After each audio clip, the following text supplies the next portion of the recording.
রেখে বলছি, আপনি হলেন পুত পবিত্র, আপনি হলেন খাঁটি সোনা। তাই আপনি আমাকে দেরি না করে আল্লাহর কালাম কালেমা তাওহীদ আর রিসালাতের বাণী আমি ইহুদিকে পড়িয়ে দাও। আল্লাহর নবী কেমন আত্মীয়তা বজায় রাখতে, কষ্ট ভাগ করে নিতে, কষ্ট দিতেন না, নিতেন, পেতেন কষ্ট। আমি আপনি দাওয়াত করেছে, গিয়ে বসেছি, বাড়িতে কাজ আছে অনেক, একটু খানা দিতে লেট করেছে, চড়াও হয়েছি, কি করো, দাওয়াত করছো, হুঁশ জ্ঞান তাল নেই। এটা আমার নবীর আদর্শ নয়। আমার নবীর আদর্শ কি? আমার নবীর আদর্শ হচ্ছে নিজেকে তুচ্ছ মনে করো। আল্লাহুম্মা জাআলনি ফি আইনি সগীরা। আল্লাহ, আপনি আমাকে আমার চোখে ছোট বানান। আল্লাহ, আপনি আমার চোখে আমাকে খাটো বানান, ছোট বানান। অফি আয়ুনিন নাসি কাবীরা, অফি আয়ুনিন নাসি কাবীরা। আর মানুষের চোখে আল্লাহ আমি নবীকে বড় করে দেখান। জোরে বলেন সুবহান। আমরা সকলে তো মানুষের চোখে না, নিজের চোখে বিরাট বড়। এত বড় বিস্কুট আমরা নদীর জলেও ভেজে না। মানুষের কাছে ভালো হতে শিখো। নিজে যাকে ভালো বলে ভালো সে নয়, লোকে যারে ভালো বলে ভালো সেই হয়। এর ভিতরে কথাটা কিছুটা হাকিকত থাকলেও কিছুটা হাকিকত নেই, তারপরও ব্যাখ্যায় যাব না। তবে এটা আবার মিশকাতের হাদিস, নিজের কাছে নিজে যে ভালো হতে পারে অন্যের কাছেও সে ভালো হতে পারে। এটা আর এটার ব্যাখ্যা আলাদা। যেটা আমি বোঝাতে চাইছিলাম যে আল্লাহ নবী বলেছেন সম্পর্ক ছিন্ন করো না। আল্লাহ নবী 3 দিন দাওয়াত প্রাপ্ত হলেন, 3 দিনই গেলেন, 3 দিনই পাননি। আপনি আমি হলে পারতাম। সেই নবিয়ানা আদর্শ আমাদের ইমাম সমাজের মধ্যে থাকতে হবে। একজন মুসল্লি আমাকে দুঃখ দিয়েছে, কষ্ট দিয়েছে, না, তার কষ্টটার বিনিময়ে আমি তাকে কষ্ট দেব না, আমি তাকে বুকে টেনে নেব, তার বিপদে আগিয়ে যাব। এটাই নবীর আদর্শ। আপনি মুসল্লি, আপনার জন্য উচিত যে আমার ইমামটা কোনো একটা কাজে একটু ভুল করে ফেলেছে, আমি তাকে সরাসরি বেয়াদবি করব না, তার সম্মান ছোট করব না, তাকে নিয়ে একটু নিজের মতো করে বোঝাবো। এটাই তো পরিবেশ সুন্দর হয়। ছোট ভাই ক্ষমা ভুল করেছে, বড় ভাই চড় মারতে যাবে না, চড় মারো না, ছোট ভাইকে ধরে একটু বোঝাও, বুকে টেনে নাও, এটা করো না, ওটা করো না। আদর্শে নবাবী তৈরি করো, সম্পর্ক ঠিক থাকবে। ছোট ভাই বড় ভাইয়ের সঙ্গে বেয়াদবি করার কথা খবরদার মনে করো না। বড় ভাইকে সম্মান করো, মাকে সম্মান করুন, বাড়ির স্ত্রীকে সম্মান করুন, আত্মীয়তার বন্ধন যত যা আছে সবাইকে শ্রদ্ধা করুন। দেখবেন আল্লাহ মানুষের চোখে আপনাকে বড় ও মহান করিয়ে দেবেন। জোরে বলুন সুবহান। এটাই নবীর হাদিস। ও জানেরা, ও জানেরা, ও আমার রাধানগরের গ্রামের মা বোনেরা, এই আত্মীয়তার বন্ধনকে বেশি বেশি আমার মা বোনেরা একটু ছিন্ন করে থাকে। আমার মা বোনেরা একটু সামান্য ব্যাপারে আত্মীয়তাকে তারা যেন দূরে করে দেয়। আমি অনুরোধ করি, ভাই ভাই তারা একই মায়ের গর্ভে জন্মগ্রহণ করেছে, একই পিতার রক্ত তারা নিয়েছে। ও মা, তুমি দূরে থেকে এসে ভাইটাকে আলাদা করে দিলে ভাইয়ের থেকে, আহা ভাইয়ের কলিজাটা কি ফেটে যায় না? আমি বাড়িতে এত সুন্দর রান্না বান্না করে খাওয়া দাওয়া করছি, আর আমার ভাই ফ্যান ভাতে ডাল ভাতে খায়, আহ কষ্ট পায়। ও মা তুমি তো সেই মা যে মা হলেন আম্মা জান খাদিজা। ও মা তুমি তো সেই মা যে মা হলেন হযরতে আয়েশা। ও মা তুমি তো সেই মা যে মা হলেন হযরতে মারিয়াম আলাইহিমুস সালাতু ওয়াত তাসলিম। ও মা তুমি এসে যদি ভাই ভাইয়ের সম্পর্কে জায়গাটা একটু সুন্দর করে দিতে পারতে মা, তুমি যদি একটু মহব্বত করে তাদের ভাই ভাইয়ের বুকে মিল মহব্বত করিয়ে দিতে পারতে, তাদের ভুলটা না ধরিয়ে মা তুমি যদি ভাইয়ের রাগ আর কষ্টটাকে যদি নিজের বুকে নিয়ে ভাইকে বুকে জড়াতে বলতে পারতে মা, সমাজটা ফুলের বাগান হয়ে যেত। ঠিক না বেঠে?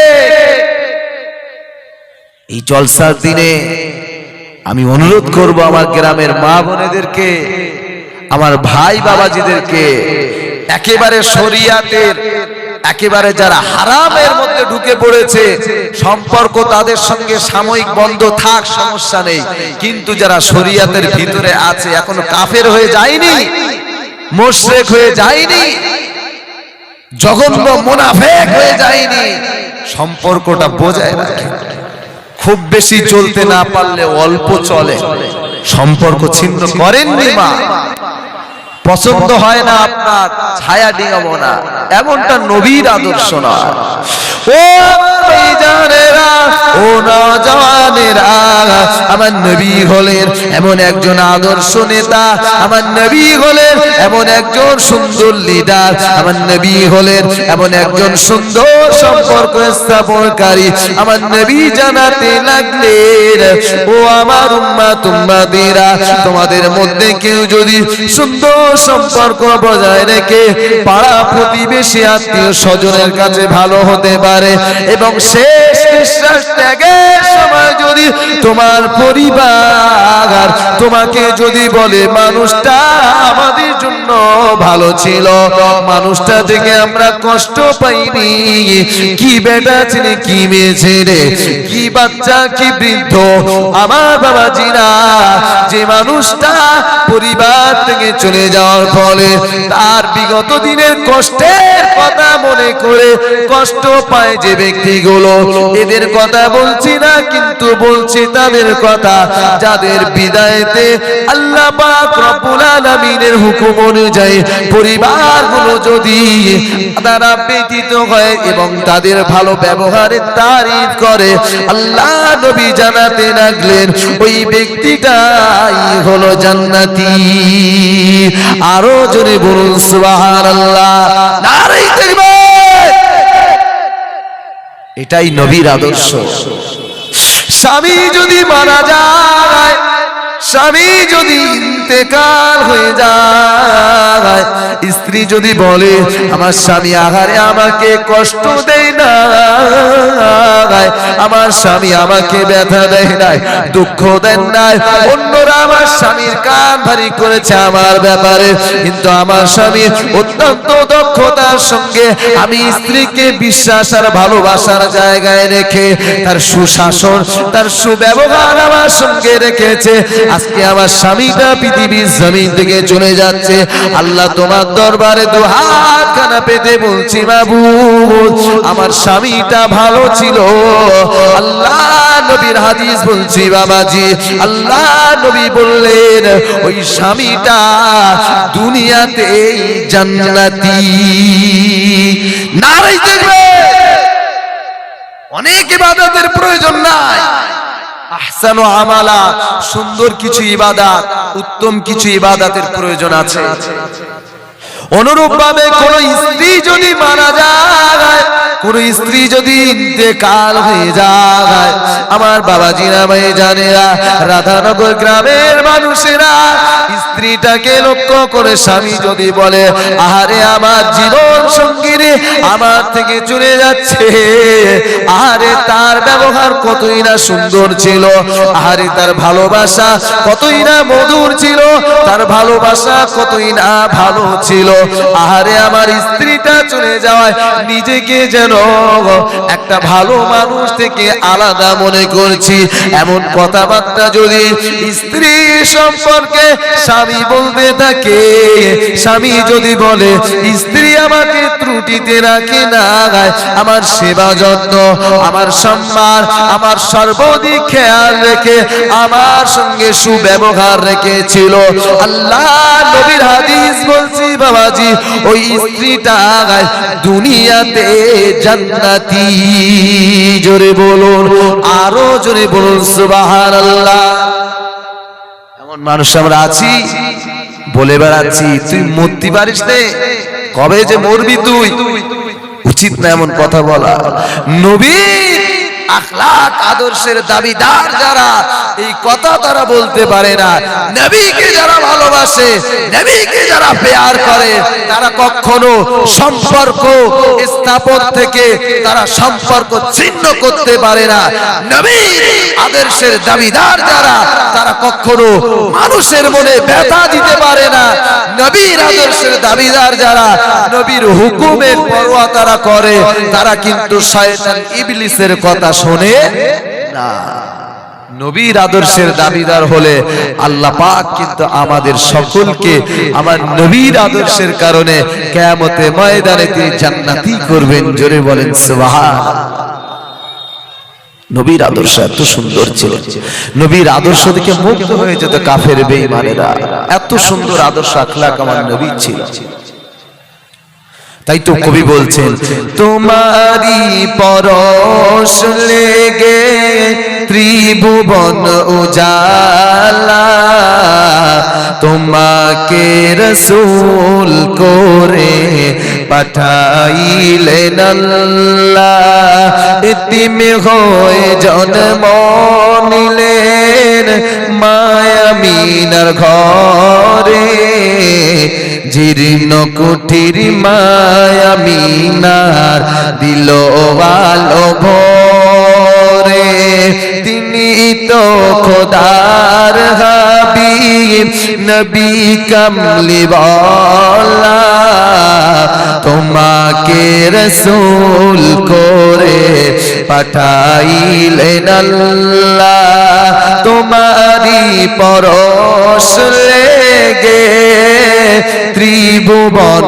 উজালা, তোমাকে রাসূল করে পাঠাইলেন আল্লাহ, রতন করেন মায়ামিনা নিয়ে কামলিওয়ালা, আব্বা আব্বা বলে ডাকবে যখন কি বোঝাবো তারে, তিনি তো খোদার হাবিব নবী কামলিওয়ালা, তোমাকে রাসূল করে পাঠাইলেন আল্লাহ, তোমারি পরশ লেগে ত্রিভুবন উজালা, তোমাকে রাসূল করে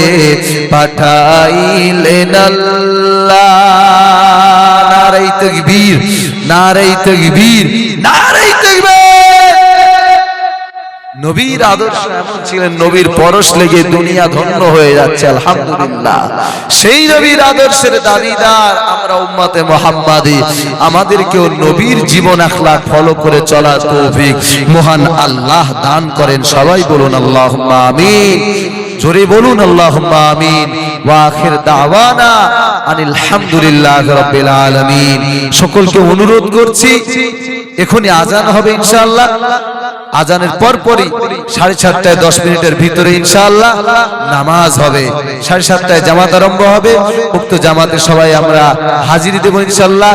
নামাজের পরপরই আমাদের আকাঙ্ক্ষিত আগত ফুরফুরাত শরীফ থেকে মুজাদ্দিদ জামানের লাগতে জিগারের খোদ, তার লাগতে জিগার আমাদের সকলের শ্রদ্ধেয় পীর আল্লামা হযরত মাওলানা আবু তাহের সিদ্দিকী হুজুর সাহেব তিনি আসবেন, স্টেজে তাশরীফ রাখবেন।